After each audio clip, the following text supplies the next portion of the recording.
थोड़ी सी बर्फ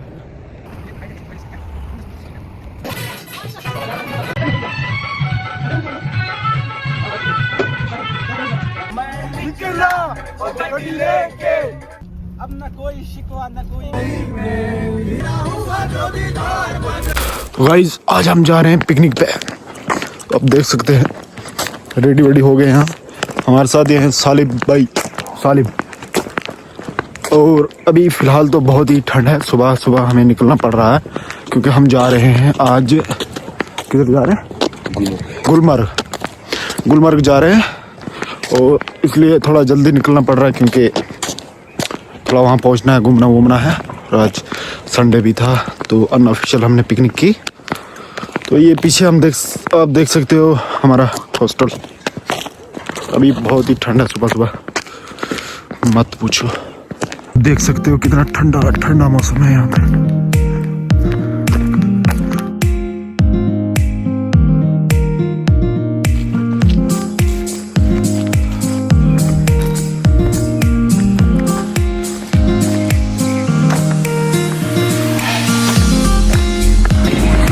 तो भाई आज सुबह सुबह बिल्कुल मार्केट सारी बंद है। हम बहुत जल्दी निकल गए हैं।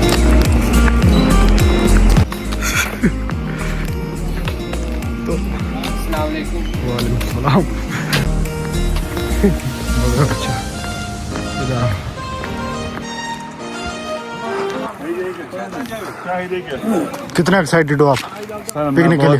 एक्साइटेड हूँ, पता नहीं कितना एक्साइटेड हो। तो अभी तक मुझे भी मोहित भाई क्या कहना चाहते हो? बस यार घूमने जा रहे हैं, मजा आ रहा है पिकनिक में? बिल्कुल मजा आ रहा है। भाई कुछ कहना चाहते हो? कुछ कहना चाहते हो?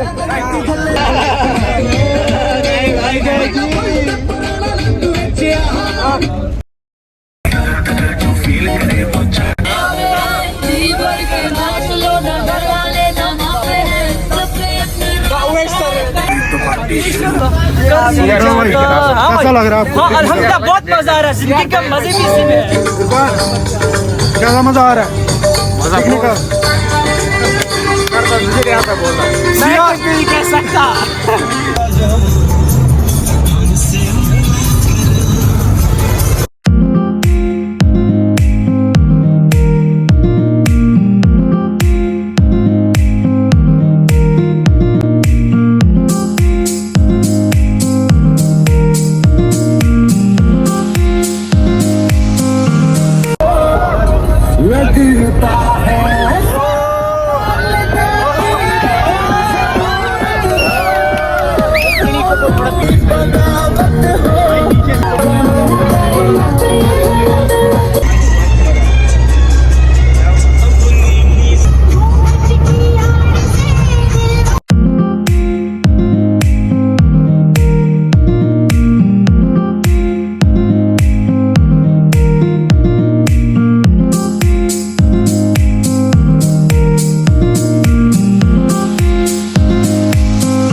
कैफे दिखाना वो आ रहा है ना वहाँ पे।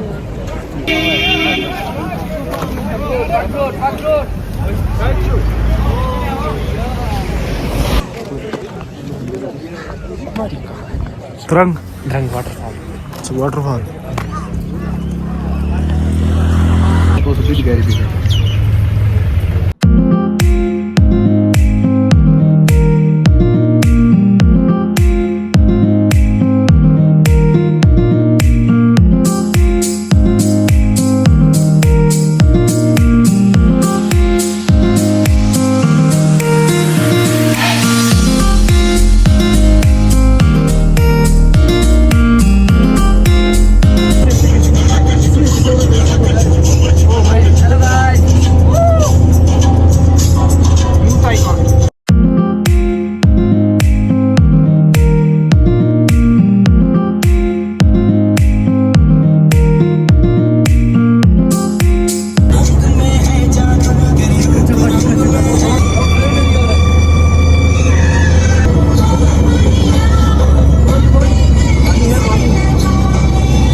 भाई हम कहाँ आ गए?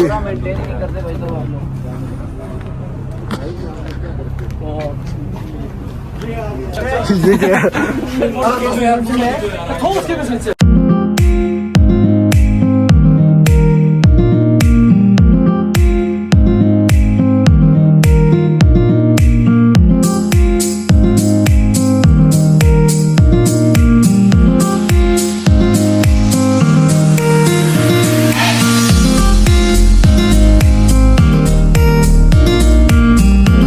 जब लोग गुलमर्ग का नाम लेते हैं तो स्नो, हनीमून और रील्स याद आती हैं, लेकिन कोई ये नहीं बताता कि ये जमीन राजाओं का प्लेग्राउंड, ब्रिटिशर्स का वेपन और जंग का साइलेंट विटनेस रही है। आज मैं तुम्हें गुलमर्ग का वो सच बताऊंगा जो टूरिस्ट ब्रोचर्स कभी नहीं दिखाते। वीडियो एंड तक देखो वरना गुलमर्ग तुम समझे ही नहीं। गुलमर्ग का मतलब होता है मेडो ऑफ फ्लावर्स। समर के टाइम यहाँ हजारों फूल बिना किसी प्लानिंग के खिलते हैं। पर इंटरेस्टिंग बात यह है गुलमर्ग का ओरिजिनल नाम गौरीमर्ग था। इससे पहले यहाँ ना होटल्स थे ना रोड्स, सिर्फ शेफर्ड्स, नोमैडिक ट्राइब्स और एक पीसफुल लाइफ। ये जगह पहले नेचर के लिए थी, टूरिस्ट के लिए नहीं। 16th सेंचुरी में कश्मीर के रूलर सुल्तान यूसुफ शाह चाक ने सबसे पहले गुलमर्ग की इंपॉर्टेंस समझी। बाद में मुगल एम्परर आए, स्पेशली जहांगीर। उनके लिए गुलमर्ग एक एस्केप था, हंटिंग, रेस्ट और पावर शो। जब कॉमन लोग मेहनत कर रहे थे, ये जगह इलाइट एंजॉयमेंट का सिंबल बन चुकी थी। यहीं पर बनाया गया वर्ल्ड का हाईएस्ट गोल्फ कोर्स। गुलमर्ग धीरे धीरे लोकल लैंड से कॉलोनियल लग्जरी जोन बन गया। ब्रिटिश के बाद गुलमर्ग की इंपॉर्टेंस खत्म नहीं हुई। 1947 के टाइम जब इंडिया पाकिस्तान कॉन्फ्लिक्ट हुआ, गुलमर्ग एक मिलिट्री ट्रेनिंग हब बन गया। यहाँ सोल्जर्स ट्रेन हुए, कैंप्स लगे और स्ट्रेटजी बनी। टूरिस्ट प्लेस के पीछे ये जगह वार का प्रेशर भी झेल रही थी, इसलिए गुलमर्ग सिर्फ ब्यूटीफुल नहीं, सेंसिटिव भी है। 1950s के बाद गुलमर्ग ने एक नया फेस लिया, skiing capital of India. Foreign trainers आए, विंटर स्पोर्ट्स डेवलप हुए और फिर बना गुलमर्ग गंडोला, एशिया का हाईएस्ट केबल कार। आज जो गुलमर्ग तुम इंस्टाग्राम पे देखते हो वो इस लॉन्ग हिस्ट्री के लास्ट चैप्टर। पर एक सच जो रेयरली डिस्कस होता है, मास टूरिज्म ने लोकल कल्चर को पुश बैक किया, नेचर पे प्रेशर डाला और गुलमर्ग को सीजनल बिजनेस बना दिया। लोग आते हैं, फोटोज लेते हैं, चले जाते हैं, पर यह जमीन यहीं रहती है, सब कुछ यादें रखते हुए। गुलमर्ग सिर्फ स्नो नहीं है, सिर्फ रील्स नहीं है, ये एक जमीन है जो पावर, पॉलिटिक्स, ब्यूटी और पेन सब देख चुकी है।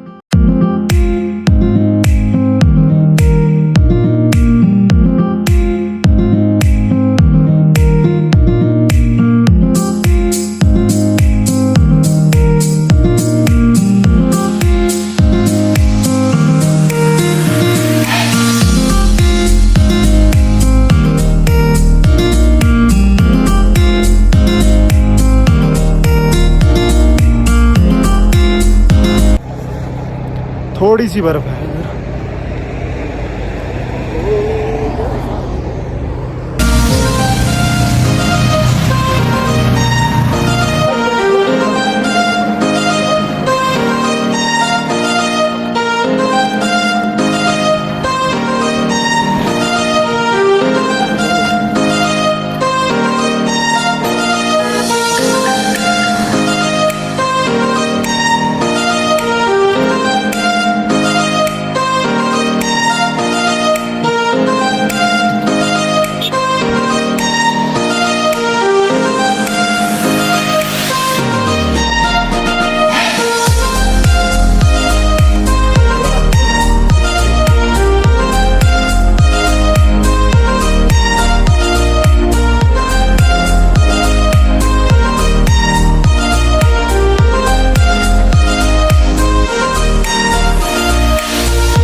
फिर भी नेक्स्ट मंथ सालिब तुम्हें इसमें चलो इमरान। गुलमर्ग का एक कड़वा सच ये भी है कि यहाँ पर चीजें बहुत ही महंगी होती है। हम वहाँ के हमने बिरयानी खाई हाफ 150 रुपए की। जब हम गुलमर्ग आते हैं हम स्नो देखते हैं, गंडोला राइड लेते हैं, पर एक जगह है जहां लोग कम जाते हैं और वही जगह गुलमर्ग को समझने की है। मैं बात कर रहा हूं गुलमर्ग आर्मी म्यूजियम गुल-ए-स्यूम की। गुल-ए-स्यूम एक रिसेंटली ओपन म्यूजियम है जो गुलमर्ग में इंडियन आर्मी के इनिशिएटिव से बनाया गया है। इस म्यूजियम का पर्पस सिर्फ वेपन्स दिखाना नहीं है, बल्कि जम्मू एंड कश्मीर की हिस्ट्री, स्ट्रगल और रियलिटी को समझाना है। ये म्यूजियम बताता है कि गुलमर्ग सिर्फ टूरिस्ट डेस्टिनेशन नहीं, स्ट्रेटजिक और सेंसिटिव लैंड भी रहा है। यहाँ आपको मिलता है आर्मी के यूनिफॉर्म्स और equipment, old photographs, historical documents और स्टोरीज ऑफ ब्रेवरी। हर सेक्शन एक बात क्लियरली बोलता है, ये जगह सिर्फ एंजॉय करने के लिए नहीं थी, प्रोटेक्ट करने के लिए भी थी। 1947 के बाद से गुलमर्ग और near by areas military point of view से काफी इंपॉर्टेंट रहे हैं। इस म्यूजियम में आप समझ पाते हो कि आर्मी यहाँ सिर्फ कैंप्स के लिए नहीं थी, बल्कि पीस, रेस्क्यू और स्टेबिलिटी के लिए भी थी। यहाँ की स्टोरीज साइलेंट है। लोग अक्सर बोलते हैं आर्मी म्यूजियम क्यों, पर सच ये है, जब तुम सिर्फ गुलमर्ग की ब्यूटी देखते हो, तुम आधी कहानी देखते हो। गुल-ए-स्यूम तुम्हें वो आधी कहानी दिखाता है जो स्नो के नीचे छुपी हुई है।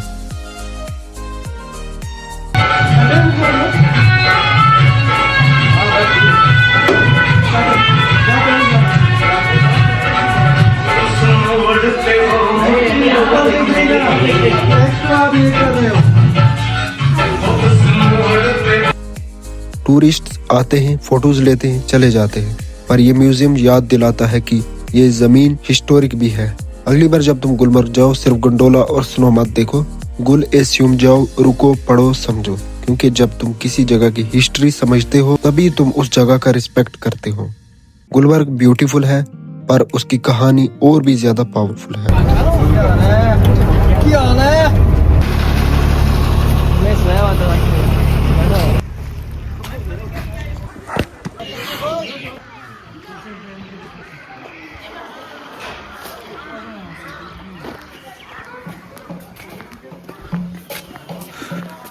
हम आज पहला बख्शी, तो वहाँ पर है ज़ियारत। ये हम शायद मस्जिद है। हाँ पता नहीं, अभी क्या टाइम मारा? नहीं यहाँ पे स्टे करते हैं, इसके उस साइड मस्जिद है। दारुल हाँ दारुल होगा भाई, और क्या हो सकता पर क्या हुआ है, ये स्टे करा है? होता है क्या? कैसे शहर से के मस्ती कैसा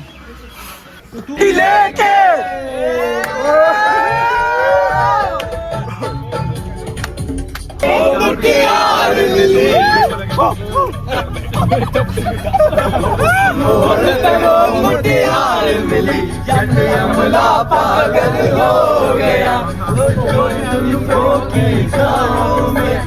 बिस्तर डाल के सो गया, जब जाने मैं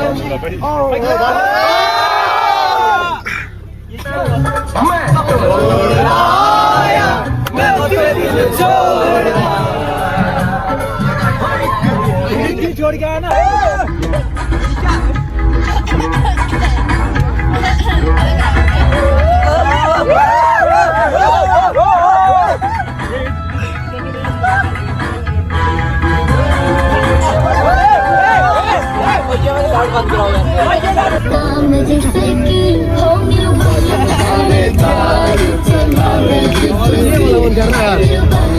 बोला मैंने उसको, बोला निकले ना निकले तो क्या करो।